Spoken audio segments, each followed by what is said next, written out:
저희들이 3시 50분쯤 이 룸을 비워줘야 된다고 합니다. 그래서 저희들 한 40분 정도 남았거든요. 그래서 장시간 발표를 진행했는데요.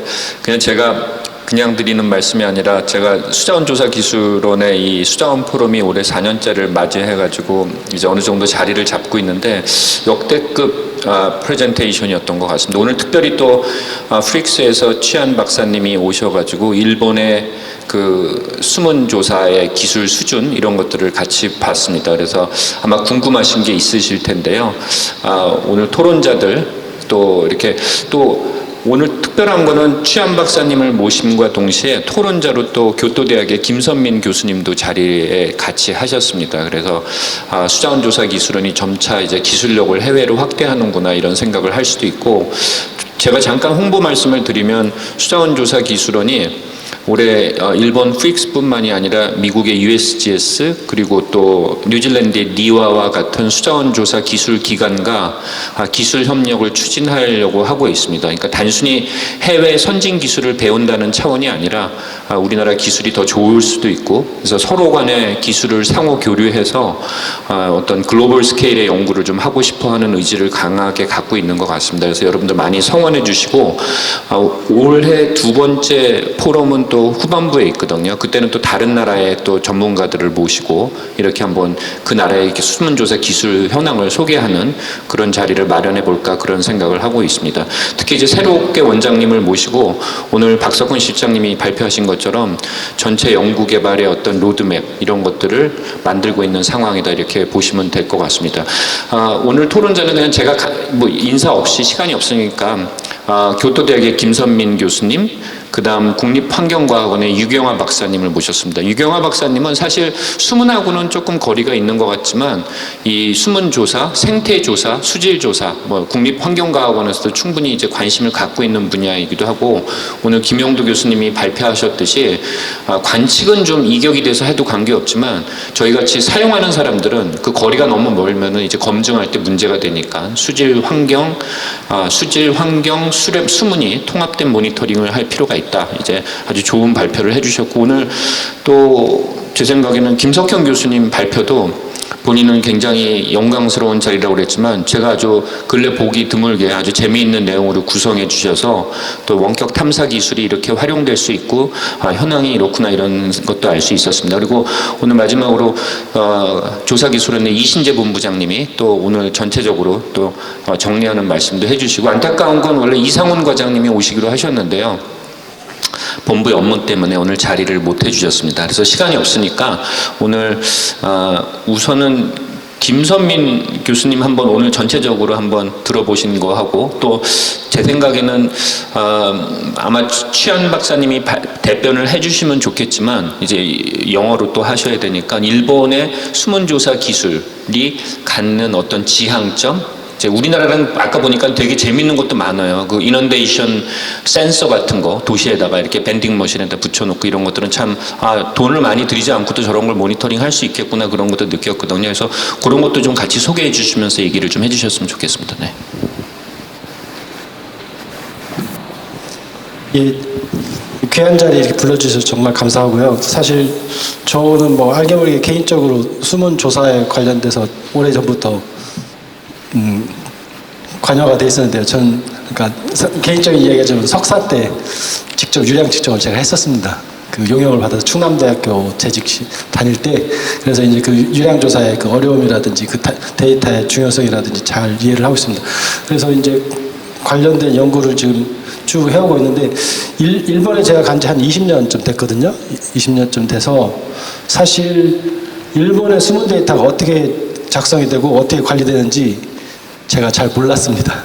20년간 일본 데이터를 활용을 했는데, 그러니까 어찌 보면은 일본은 좀 더 폐쇄적인 사회예요. 폐쇄적인 사회고, 오히려 이번에 그 첸 박사님, 프릭스에서 오신 첸 박사님과 제가 교류를 하면서 오히려 제가 더 많은 걸 배운 듯한 느낌이 있었습니다.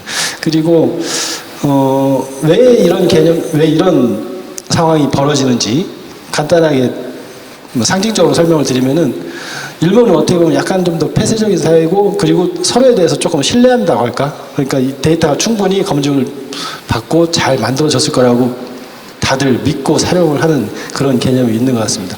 그리고 우리나라처럼 좀 더 발전적으로 좀 더 진취적으로 새로운 데이터를 새로운 관측 방법을 도입을 해서 활용하는 그런 데 있어서는 굉장히 좀 주저하고 좀 더 뭐랄까 안전하게 검증되지 않으면 한 발 나아가기를 좀 주저하는 조심스러워하는 그런 환경이 있는 것 같습니다. 그런 부분에서 한국하고 일본의 큰 차이가 있는 것 같고요. 우리나라가 뭐 일본의 그런 지긋하게 관리하는 그 뭐랄까 개선해 나가는 그런 시스템은 좀 배울 만한 것 같고 뭐 너무 외국 사례라든지 그런데 뭐랄까 관심을 두기보다는 우리 자체적으로 앞서 나가면은 그 앞서 나가는 사람들이 자체적으로 기준을 만들고 뭐 시스템을 만들어 나가면 되지 않을까 그런 생각을 가지면서 들었습니다. 이상입니다. 유경원 박사님, 네, 뭐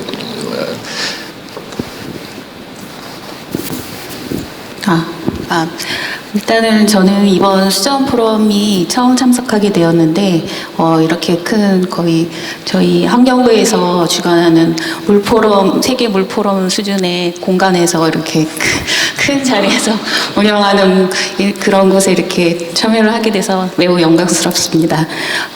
그동안 오늘 발표해 주신 내용을 잘 듣고 제가 그냥 느낀 걸 말씀을 드리면 이번 수자원 조사 기술원 수자원 포럼은 그 추천 강연과 수문조사 연구개발 로드맵 그리고 원격 탐사 기술의 접근 통합 관측망에 대한 세 개의 주제 발표를 통해서 미래 수자원 조사를 위한 준비 상황을 살펴볼 수가 있었고요. 특히 물관리 정책 지원이나 효율성과 활용성에 대한 고민을 보면서 수자원 조사가 현상에 대한 현장적 접근에서 물관리 정책의 중요한 평가 요소 수준으로 발전하고 있다는 생각이 들었습니다.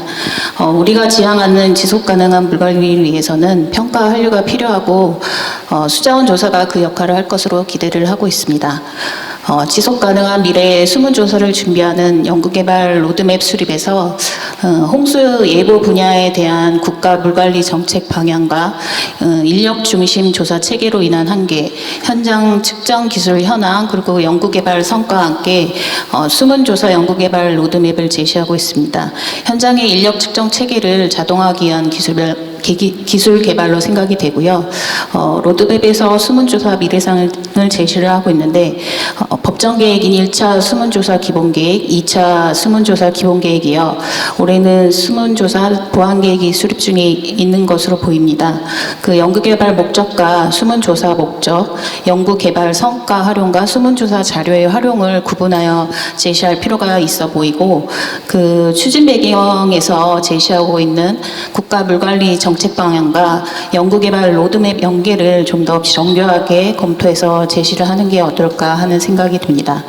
그 국가 물관리 기본계획 등 법정계획, 기후위기 대응 홍수 방어 대책, 국가안전 시스템 개편 종합 대책, 기후변화 대비 재난관리 체계 개선 대책, 그 다음에 기후위기 재난 대응 혁신 방안, 그리고 치수 패러다임 전환 대책, AI 일상화를 위한 24년 국민 산업 공공 프로젝트 추진 계획, 그리고 새로운 디지털 질서 정립 추진 계획 등 그 물 관련 국가 계획별 세부 과제 일정에 맞춰서 현재 수문조사 체계가 정부 정책 목표를 달성하기 위한 정보 생산이 가능한지를 검토할 필요가 있다고 보여집니다. 그리고 관련 계획별 일정에 맞춰서 통상 시급한 사항은 재정 사업으로 중장기적 기술 개발이 필요한 부분은 연구 개발을 추진을 하는데 가능한 시급한 사항은 재정 사업으로 추진하는 것을 기본적으로 검토를 하고 그 과도기적 성격의 기술 개발이 필요한 부분은 단기, 중장기 방안을 제시해서 중장기적 연구 개발로 인해 시급한 사항이 추진되지 못하는 일이 없도록 지원 방안을 마련하는 것이 좋지 않을까 그런 생각이 들었습니다.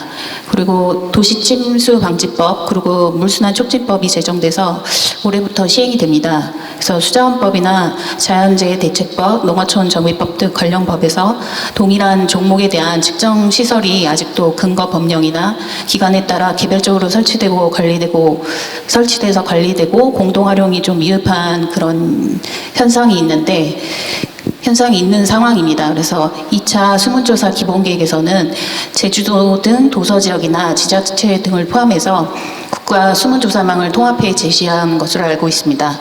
올해 2차 수문조사 기본계획이 보완될 예정으로 알고 있는데 오늘 주제 발표해 주신 부분들이 이제 이 치수나 환경 분야를 포함해서 국가 차원의 통합적인 계획이 추진될 것으로 기대가 되어 보이고요. 그리고 끝으로 국내 물환경 공인 데이터는 환경부 그리고 과학원에서 국가 물환경 측정망의 수질, 생물, 퇴적물 총량, 빗전 등에서 생성되는 데이터인데 앞서 두 교수님께서 말씀해 주신 거에 저도 동감을 하는 게 현재는 모두 수동 측정으로 이루어지기 때문에 정도 관리가 매우 중요하게 다뤄지고 있습니다. 근데 허나 단편적 데이터이기 때문에 최근 관리천 수질오염 사고나 어류폐사 같은 상황에서는 사전 감지나 원인 규명 그리고 향후 예측이 어려운 한계점이 분명히 존재를 합니다. 그래서 원격 탐사나 통합 관측망 운영을 위한 센서, 모델, AI 등의 기술 적용이 연구에 그치지 않고 현장 적용성에 대한 신뢰도를 높이는 방향으로 접근을 한다면 분명 현장 활용 사례가 많아질 것이고 더 나아가서 현재의 경향성 분석의 한계를 넘어서 측정 불확도를 낮추고 신뢰도를 높여서 공인 데이터로의 활용 가치를 부여할 수준까지 발전되기를 저는 기대를 하고 있습니다. 네, 이상입니다. 그러면 제가 한 가지 김영도 교수님하고 우리 유경화 박사님한테 좀 질의를 드리는 게 지금 개발하시는 그런 개념이 실용화되면은 생물 측정망, 수질 측정망 또는 유량 측정망 이런 게 한 곳으로 전부 통일이 된다는 얘기인가요? 그게 기술적으로? 예, 꼭 그럴 필요는 없습니다. 그러기 위해서는 왜냐하면 현재 측정망은 각각의 측정망의 대표 지점을 찾기 위해서 노력한 결과물이거든요. 근데 이제 이걸 통합 측정망이 를 하기 위해서 기존 측정망들의 옮기는 그런 형태의 작업은 좀 소모적인 것 같고요. 중간중간에 통합 측정망을 설치하면서 아까 말씀드린 것 같이 데이터를 융합 해석하는 기술들이 같이 개발이 돼야 될 것 같습니다. 근데 오히려 그것보다 더 중요한 부분은 아까 박사님 말씀하신 건데요. 지금까지 우리 이제 수질이나 수생태적인 측면의 자료들은 대부분 전문가들이 투입이 돼서 샘플링을 하고 또 그걸 이제 실험실 분석하는 것들에 대해서 정도 관리를 받아왔습니다. 근데 이제 우리가 그것들이 이제 이격화된 자료, 굉장히 저빈도의 자료니까 이제 센서 기반으로 고빈도 자료를 만들고 있는데 이게 이제 공인 자료로 활용되기 위해서는 사실은 굉장히 중요한 인증 제도가 사실은 만들어져야 됩니다. 근데 사실 제가 여기 이제 계시는 유량 측정을 담당하시는 수산조사기술원에서 전격적으로 이런 HADP가 자동 유량 측정에 도입될 때도 그것들이 좀 초기에 제도화되지 못했던 좀 아쉬움이 있지 않을까. 근데 사실은 수질도 지금 마찬가지로 왜냐하면 잘 만들어진 센서 장비도 레졸루션이나 레인지에 따라서 그 자리에서 정답을 줄 수 있을지 없을지가 반드시 확인이 돼야 되거든요. 근데 이게 아직까지 좀 우리가 이런 표준화 절차들이 앞으로 이제 공론화가 돼야 되고 또 이런 관계기관들이 그 업무들이 정확하게 나타나고 해야 되지 않겠나라고 생각을 합니다. 예.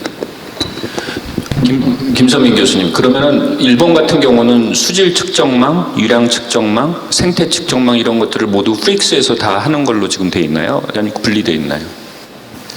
글쎄요, 수질 측정망까지 같이 포함이 되는지는 제가 정확하게 확인을 못했는데 네. 어떻게 확인을 해봐야 될까요? 네, 나중에 좀, 네. 혹시라도 저기 일본에서 온 치안 박사님한테 좀 궁금한 게 있으시면 좀 따로 질문을 받으셔도 되고요.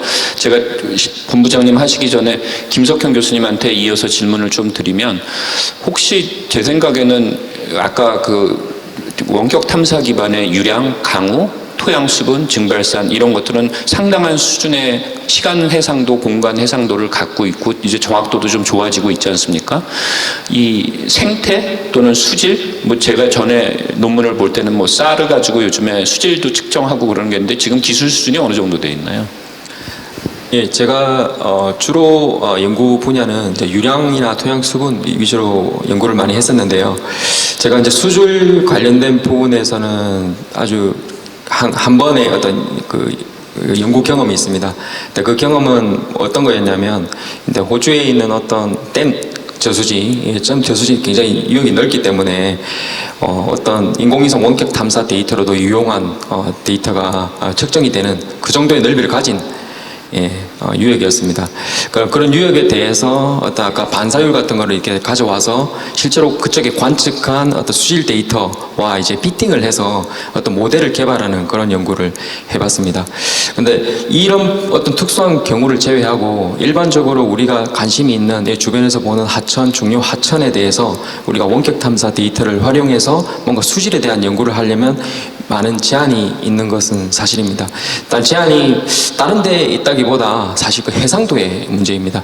해상도가 일반적으로 접근이 되는 어떤 그런 오픈 액세스 데이터 같은 경우에는 좋아도 한 10m 한 그 정도의 30m 이 정도 해상도를 제공하기 때문에 그래서 유용한 정보를 추출을 하기는 사실 어려운데 이런 부분을 좀 개선하는 어떤 방법이 있다면 우리가 이제 사실 드론 같은 것도 그 대체제가 될 수 있고 아까 제가 잠깐 소개 말씀드렸던 큐브셋 같은 것도 굉장히 뭐 수미터 단위의 해상도가 나오기 때문에 그런 어떤 새로운 데이터를 활용하면 원격 탐사 데이터도 충분히 수질 관련된 데이터로 확장할 수 있다라고 저는 생각을 합니다.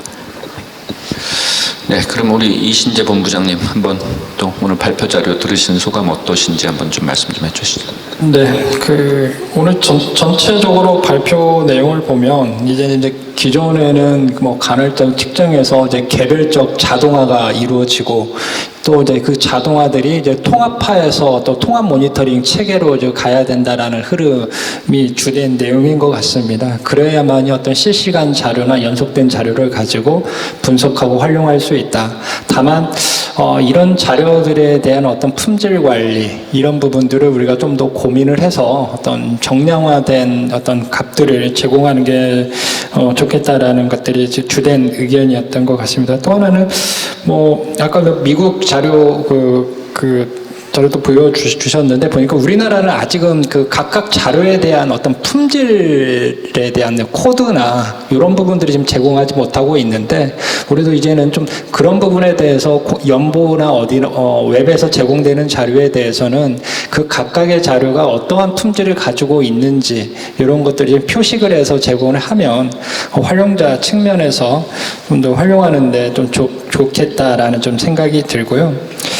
그리고 이제 뭐 오늘 그 박석근 실장께서 기술원 이제 R&D 과제 관련해서 로드맵을 좀 발표를 해주셨는데 저희는 좀 더 여기에 계시는 분들뿐만 아니라 학회에 계시는 분들의 좀 의견을 들어서 기술원이 앞으로 좀 더 어떤 것을 좀 더 해줬으면 좋겠는가라는 것도 좀 의견을 반영해서 우리가 로드맵을 좀 작성을 했으면 좋겠다라는 생각이 듭니다. 특히나 지금까지 우리가 생각하는 건 대부분 계측에다 좀 초점을 두었다면 계측뿐만 아니라 자료를 활용하고 분석할 수 있는 부분까지 우리가 좀 수용해서 뭐 좀 중장기적인 로드맵을 좀 만들어내는 게 좋겠다라는 좀 생각이 들고요.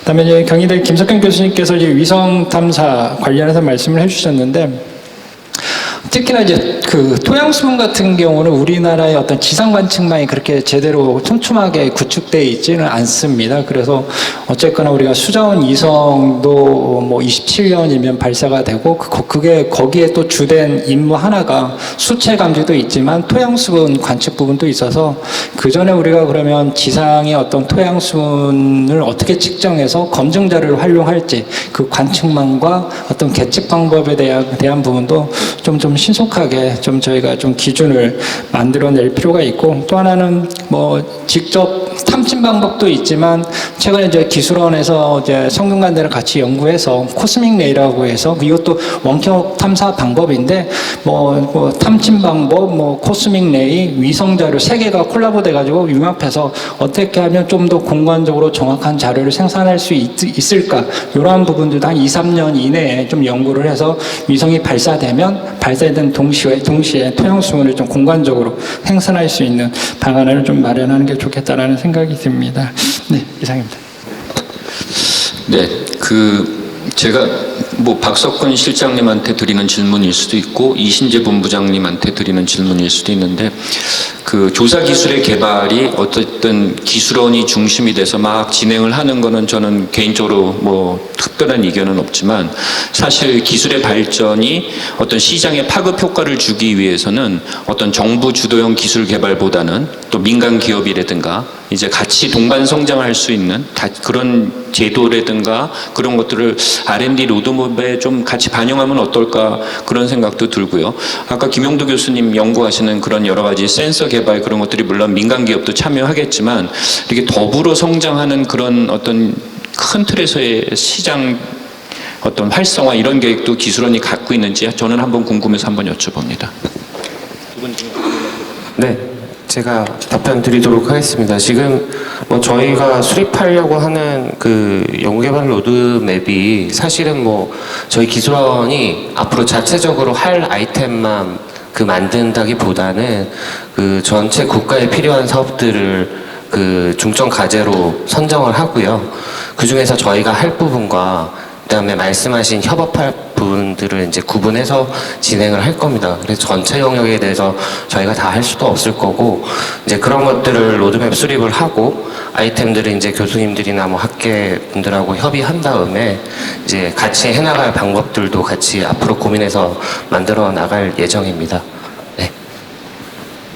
이제 전체적으로 이제 토론자들의 의견은 다 들어봤고요. 혹시 이제 오랜 시간 자리를 지켜주신 청중들께서도 혹시 궁금한 게 있으면 오늘 발표자들 세 분 발제하신 분들에게라든가 또는 오늘 키노트 스피치를 하신 또 일본 치안 박사님한테 일본의 상황에 대해서 궁금한 게 있으면 뭐 여기 교토대학의 김선민 교수님이 즉석에서 또 동시 통역이 또 가능하신 분이라 두 분이 사실은 치안 박사님은 중국 분이십니다. 그리고 김선민 교수님은 한국 분인데 두 분이 일본어로 대화를 하더라고요.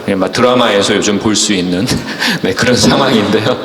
궁금하신 거 있으면 말씀해 주시면 뭐 간단하게 손을 들면 제가 마이크를 보내드리도록 하겠습니다. 네. 네, 제가 좀 늦게 와서 발표는 좀 못 들었는데 책자를 보고 좀 질문하고 싶었던 게 뭐냐면 이제 우리 기술원뿐만 아니라 우리나라 자체도 이제 하천의 어떤 유량 측정 하는 데 있어서 비접촉을 좀 많이 좀 전환을 좀 하고 있습니다. 뭐 전자파 표면 유속계든지 영상 유속계든지 이렇게 하는데 이거에 대한 좀 아직도 어떤 그 불신 신뢰도 이런 부분에 대한 좀 많은 그 지적들이 있는데 일본에서 보니까 뭐 전자파나 영상을 좀 많이 활용하고 있고 또 그 측면에서 보면 다른 세계 다른 나라보다는 조금 더 기술력이 높아 보이는데 그런 비접촉식 유량 측정 부분에 대한 정확도 검증이나 뭐 이런 그런 자료를 활용하는 데 있어서 어떤 제약사항이 없는지 적극적으로 활용되고 있는지 이런 부분들이 좀 궁금합니다. 이거는 굳이 직접 할 수 있을 것 같거든요. 왜냐하면 제가 오전에 같이 모임을 가지면서 똑같은 질문이 있었고 이제 제가 그거에 대해서 저도 이제 듣고 많은 공부가 되는데요. 그 비접촉식 그 관측 기법이 우리나라 굉장히 다양하게 지금 시도되고 그것을 검증하는 기법이라든지 좀 더 안정화시키려고 굉장히 노력을 하시는 것 같아요. 제가 오늘 와서 이렇게 들은 걸로는. 그래서 이제 프릭스에서는 일본에서는 어떤 식으로 하는지 그 부분이 이제 굉장히 궁금한 점이 있어서 오전에 이제 그 치안 박사 대상으로 해서 모임을 가지면서 물어봤는데 일본도 이제 겨우 그 비접촉식 그 관측 기법을 이제 제도상 안에 넣기 시작했다고 합니다. 근데 이제 그 넣은 게 최근 한 10년 이상 검증을 거쳐서 안정화됐기 때문에 넣었다고 합니다. 근데 넣었는데 그러면 그것을 어느 정도 신뢰할 수 있느냐? 아직까지도 100% 신뢰를 안 하고 있다고 합니다. 그래서 비접촉식 관측을 할 때는 꼭 봉부자를 같이 던져서 1시간 간격, 3시간 간격 같이 던져서 동시에 관측을 해서 그 값이 그 일률적으로 나오는지를 확인해 가면서 활용을 한다고 합니다. 하기 때문에 어찌 보면 아직까지도 보조적인 자료로서밖에 활용을 안 하는 거죠.